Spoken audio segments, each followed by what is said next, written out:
August 31st, 1943. High above the coral outpost of Wake Island, veteran Japanese naval aviators scan the empty blue. They are masters of the sky, flying the legendary Mitsubishi A6M Zero. Suddenly, new American fighters appear on the horizon, big, barrel-chested, and seemingly clumsy. To a pilot who has perfected the turning dogfight, this new opponent looks like an easy target, a heavy beast that could never outmaneuver a Zero. That initial assessment, born from years of victory, would become one of the most profound miscalculations of the Pacific War. Yet, in less than a year, this supposedly clumsy fighter would help systematically dismantle Japan's air power, achieving a kill ratio some historians estimate as high as 19-1. This wasn't just about a single aircraft. It was the moment an entire philosophy of war was defeated. So how did a fighter that seemed inferior in a classic dogfight shatter the myth of the Zero's invincibility and end Japanese air superiority for good? To understand that dominance, we have to go back to early 1943. For the U.S. Navy, the air war over the Pacific was a battle for survival. Their primary carrier fighter, the Grumman F4F Wildcat, was a tough, rugged machine, armored and well-armed. But against the Mitsubishi Zero, it was dangerously outclassed in two critical areas: rate of climb and turning ability. The Zero could spiral up faster and turn inside the Wildcat with ease, a death sentence in a one-on-one dogfight. The situation was so dire that American pilots were given a stark, counterintuitive order: do not engage a Zero in a turning fight. Survival depended on avoiding the enemy's strengths. This reality forced a tactical revolution, led by men like Lieutenant Commander John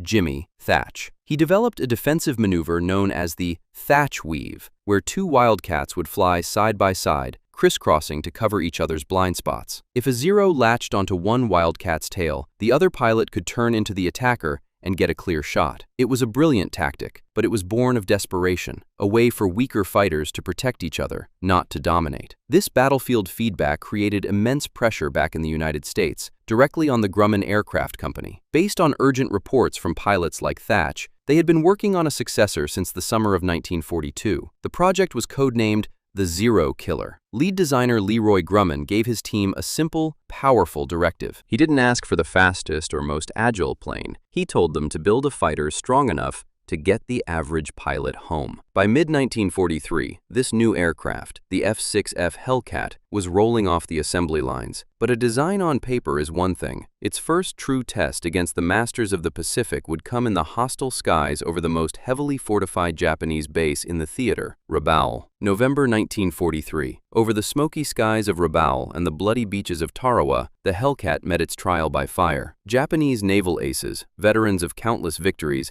dived on the new American fighters, expecting to use their superior agility to get on their tails. But the Hellcat pilots refused to play their game. Instead of turning, they pushed their throttles forward, unleashing the full power of their massive Pratt & Whitney R2800 engine. They executed brutal boom and zoom attacks, diving from above, firing a concentrated burst from 6 50 caliber machine guns, and then using their raw speed to climb away, resetting for another pass. For the Japanese pilots who did manage to land a hit, the shock was even greater. Their 20mm cannon shells, which could tear a Zero apart, would often just punch holes in the Hellcat's armored fuselage. The American fighter would trail smoke, but it would keep flying home. The aces of Rabaul were facing a terrifying new reality. This wasn't just a tougher airplane, it was a completely different doctrine of air combat. And the Hellcat itself was only the most visible part of a much larger industrial-scale revolution that was about to sweep across the Pacific. To understand this revolution, we must first dismantle the machines themselves. The Mitsubishi Zero and the Grumman Hellcat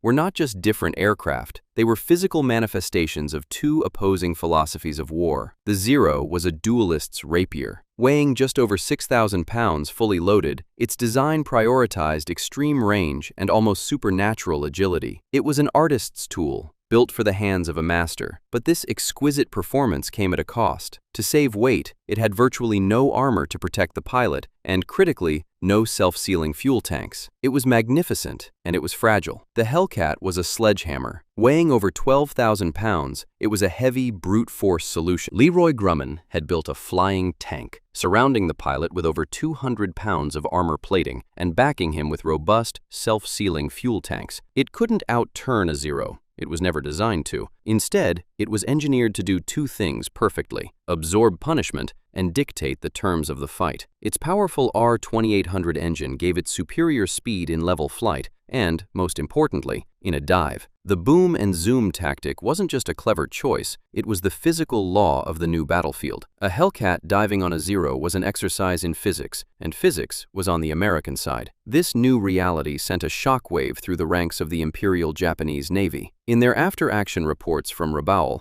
veteran pilots described their confusion. They would get on a Hellcat's tail and open fire, only to see the big fighter absorb the hits and fly away. Their time-tested tactics were failing. A quote often attributed to the legendary ace Saburo Sakai praises the Hellcat as a worthy adversary. While post-war interviews confirm he respected the plane, the most dramatic praise is likely a later embellishment. The more immediate, documented evidence is found in the somber combat reports of late 1943. Japanese pilots noted the Hellcat's ruggedness and the disciplined, coordinated attacks of the Americans. For the first time, these masters of the sky felt a creeping dread. They were no longer the hunters. This crisis in the cockpit was compounded by a deeper, systemic failure. Japan's naval aviation culture was built on an almost feudal ideal. It sought to create a small, elite cadre of pilots, trained to perfection over many years. They were the samurai of the air, and they were considered irreplaceable. When these veterans were lost at Midway, in the brutal attrition over the Solomon Islands, and in the skies of Rabaul, there was no system to replace their skill and experience. The training pipeline was too slow, too small. In stark contrast,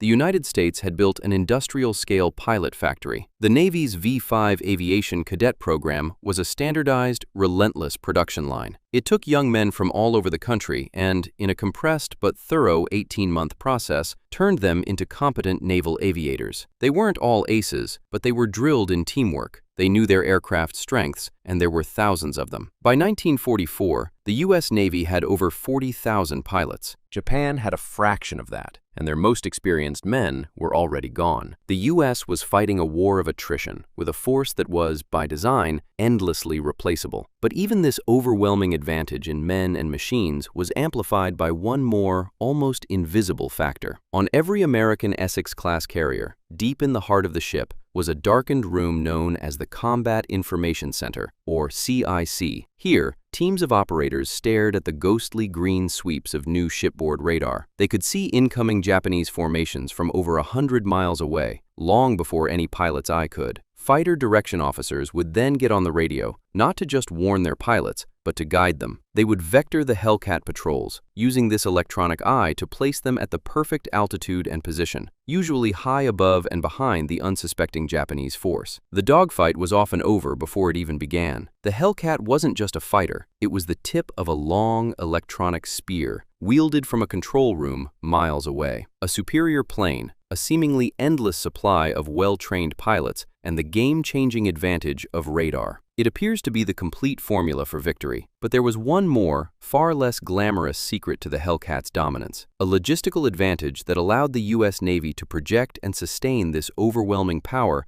in a way Japan could never hope to match. That final advantage had nothing to do with speed or firepower. It was forged on the factory floor and the hangar deck. Leroy Grumman's company was known as the Iron Works for its philosophy of building simple, brutally strong machines. The Hellcat was the ultimate expression of this. Its parts were designed to be interchangeable, its systems accessible for rapid repair on a pitching carrier deck. This focus on maintenance and mass production was a logistical masterstroke. It meant more Hellcats were combat-ready on any given day, while its forgiving nature helped new pilots survive to become veterans. This was a war of attrition, and America had built the perfect system to win it. By mid-1944, all the pieces were in place. Now, this entire engine of war would face its ultimate test against the last, best hope of the Imperial Japanese Navy. That test arrived on June 19, 1944. In a desperate gamble to save the Marianas, the Japanese mobile fleet launched 4 massive waves of aircraft, their last concentration of carrier power. But long before Japanese pilots saw an American ship, the radar operators of Task Force 58 saw them, ghostly blips appearing 150 miles out. The combat information centers came alive. Radio channels crackled with coordinates, vectoring hundreds of Hellcats into a perfect interception position, high above the incoming enemy. What followed was not a battle, it was a slaughter. The Hellcats, holding every advantage of altitude, speed, and numbers, dove through the Japanese formations in coordinated, devastating passes. The American pilots called it the Great Marianas Turkey Shoot. In just a few hours, Japan lost over 300 carrier aircraft and the last of its irreplaceable veteran pilots. That evening, American submarines found and sank two of their largest carriers. In a single afternoon, Japanese naval aviation had been annihilated. It would never recover. So we returned to that Japanese pilot in 1943, staring at the clumsy new fighter. In one sense, he wasn't wrong. In a pure turning dogfight, his Zero might still have had the edge, but his fatal error was one of perspective. He saw an opponent for a duel, but failed to see the system it represented. The Hellcat was never meant to be a master fencer. It was a sledgehammer, a rugged, mass-produced part of an integrated war machine, a machine of endless pilots, radar-guided attacks, and overwhelming logistics. It ended the Zero's reign not by outdueling it, but by making the duel itself obsolete. The Zero was a masterpiece, built for a perfect battle. The Hellcat was a machine built for an imperfect war.